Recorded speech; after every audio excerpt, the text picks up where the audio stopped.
नमस्कार सभी को स्वागत है मेरे यूट्यूब चैनल पीयूष मिश्रा 13 पर। और आज हम बात करने वाले हैं वेद व्यास के महाभारत का जो 103वां विषय है, एक दुखी पिता, उसके बारे में आज हम बात करेंगे। उससे पहले प्लीज़ चैनल को सब्सक्राइब कर लीजिए और सब्सक्राइब बटन के बगल में जो बेल आइकन है उसको भी प्रेस कर लीजिए ताकि मेरे वीडियोस को नोटिफिकेशन आपको बिल्कुल टाइम पर मिल जाए। वीडियो अच्छा लगे तो लाइक कीजिए और शेयर भी कीजिए आपके फ्रेंड्स और फैमिली के साथ ताकि हमारा चैनल ग्रो कर सके। तो चलिए आज के वीडियो की शुरुआत करने से पहले हम जान लेते हैं कि पिछले वीडियो में हमने किसके बारे में बात किया था।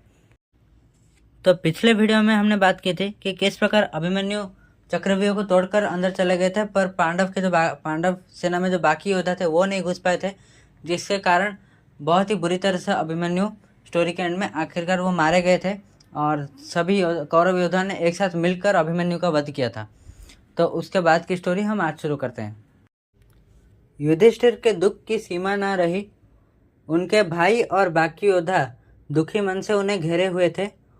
उन्होंने ही अभिमन्यु को द्रोणाचार्य का व्यूह तोड़ने के लिए कहा था और उनको भेज दिया था।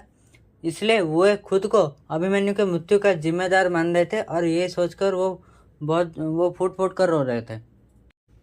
उसके बाद युधिष्ठिर रो रो कर ये कह रहे थे कि मैं अर्जुन और सुभद्रा को किस प्रकार अपना मुंह दिखाऊं, कैसे मैं उनको सांत्वना दूं, कृष्ण से क्या कहूं। मैंने अपनी महत्वाकांक्षा के लिए और यश की कामना करते हुए मैंने अर्जुन, सुभद्रा और कृष्ण के लिए इतना अप्रिय कार्य मैंने किया है कि मैंने उनके प्रिय अभिमन्यु को भेज दिया उस व्यूह को तोड़ने के लिए। और इस बात से वो बहुत दुखी थे। और फिर उन्होंने ये भी कहा कि मतलब वो इतने ज़्यादा ही दुखी थे कि वो उसके बाद कहने लगे, क्या शत्रु के मन में भय फैलाने वाला अभिमन्यु और नहीं कभी वापस नहीं लौटेगा। इस प्रकार अभिमन्यु का गुणगान करके युधिष्ठिर रो रहे थे। इस घोर दुख की घड़ी में महर्षि व्यास पांडवों को सांत्वना देने उनके शिविर में पहुंचे और व्यासदेव को उचित सम्मान देकर युधिष्ठिर ने जो भी सब हुआ था अभिमन्यु के वध के समय सब उन्होंने जो भी मतलब उस समय हुआ था सब उन्होंने व्यासदेव को बताया।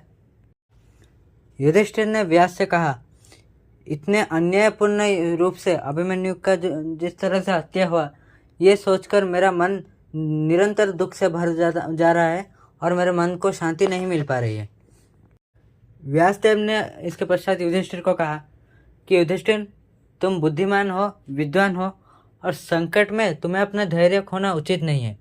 व्यास ने युधिष्ठिर को सांत्वना देते हुए ये कहा और उन्होंने कहा कि अभिमन्यु कम उम्र के होते हुए भी उसने असाधारण धैर्य और साहस दिखाया है और युद्ध में बहुत सारे शत्रुओं का संहार करने के पश्चात वो वीरतापूर्वक वीर गति को प्राप्त हुए हैं। हे राजन, मृत्यु पर कोई विजय नहीं पा सकता। मृत्यु जीवन का एक प्रक्रिया है, आखिर प्रक्रिया वही है और इस मृत्यु की रचना संसार के रचयिता भगवान ब्रह्मा ने की है। इसलिए राजन, ये प्राणी अगर जन्म हुआ है तो वो मरेगा ही। और ये चीज़ तुम्हारे जैसे विद्वान व्यक्ति को जानकर तुम्हें तो शोक नहीं प्रकट करना चाहिए। और ये कहकर व्यास ने युधिष्ठिर और उनके भाइयों को सांत्वना दिया और वो वहाँ से चले गए। कुरुक्षेत्र के मैदान में शाम हो रही थी। अर्जुन और कृष्ण संसप्त को हराकर पांडव शिविर की ओर लौट रहे थे। अर्जुन ने श्री कृष्ण से कहा, गोविंद, मेरा मन बिल्कुल भी शांत अभी नहीं है इस समय और मेरे शरीर में कमजोरी के लक्षण दिखाई दे रही है। मेरी वाणी में भी कोई रस नहीं है। मुझे बुरे संकेत पता नहीं क्यों लग रहे हैं, मतलब चारों ओर मुझे कुछ ना कुछ तो अजीब लग रहा है।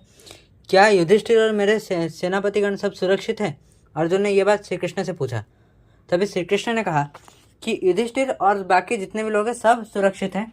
तुम बेकार में ही कुछ चिंता कर रहे हो, वैसे कोई भी बात नहीं, व्यस्त मत हो।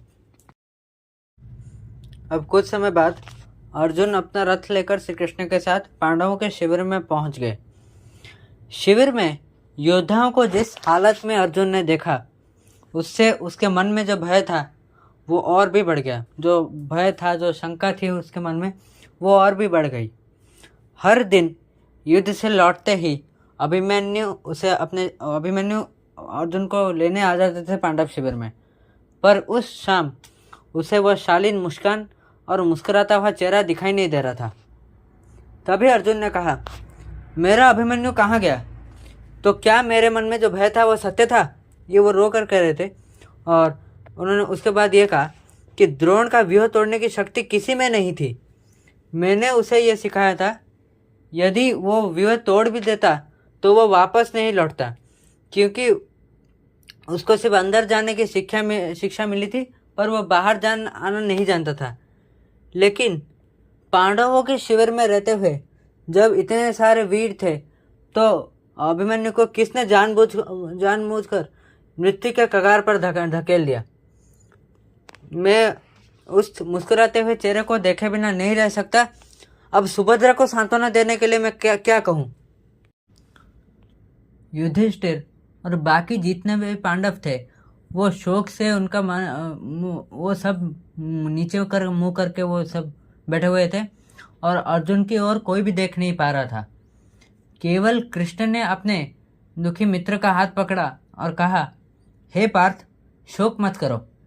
युद्ध में क्षत्रिय के लिए विजय या मृत्यु के अलावा कोई दूसरा विकल्प नहीं है। प्रत्येक क्षत्रिय प्रार्थना करता है कि वह साहस और वीरता से लड़ते हुए युद्ध में प्राण त्याग दे।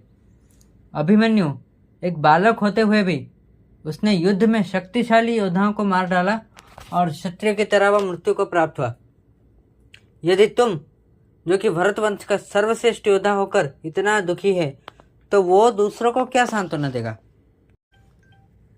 कृष्ण से सांत्वना पाकर अर्जुन ने अपने बड़े भाई युधिष्ठिर से पूछा कि अभिमन्यु का वध कैसे हुआ। युधिष्ठिर ने सब कुछ समझाया और बताया कि अभिमन्यु ने उनके कहने पर ही चक्रव्यूह तोड़ा था। सुभद्रा नंदन के पीछे पीछे बाकी सारे जो पांडवगण थे, सात्विकी थे, धृष्टद्युम्न, सब उनके पीछे युद्ध में व्यूह में प्रवेश करने की कोशिश की, लेकिन सिंधु नरेश जयद्रथ ने उनको रोक दिया।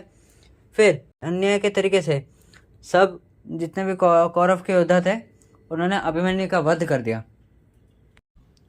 अर्जुन युधिष्ठिर से सारी बात सुनने के पश्चात वो क्रोध से कांपने लगे और उन्होंने उच्च स्वर में उन्होंने कहा कि यहाँ पर मौजूद सब योद्धाओं के सामने मैं प्रतिज्ञा लेता हूँ कि कल जयद्रथ का वध मैं करके रहूँगा और उसे कल संसार का कोई भी व्यक्ति नहीं बचा सकता। ऐसे कि कल अगर द्रोणाचार्य और कृपाचार्य भी कोशिश कर ले, फिर भी वो जयद्रथ को मुझसे नहीं बचा सकते। और अगर मैं अपना प्रतिज्ञा नहीं रक्षा कर पाया, यानी मैं अगर जयद्रथ को कल शाम तक, कल सूर्यास्त से पहले अगर मैं उसको नहीं मार पाया, तो मैं अग्नि समाधि ले लूँगा। और ये कहने के पश्चात सारे शिविर में थोड़ा सा कह सकते हैं कि सब आश्चर्यचकित रह गए थे अर्जुन के इस प्रकार के प्रतिज्ञा से। तो यही थी आज की स्टोरी।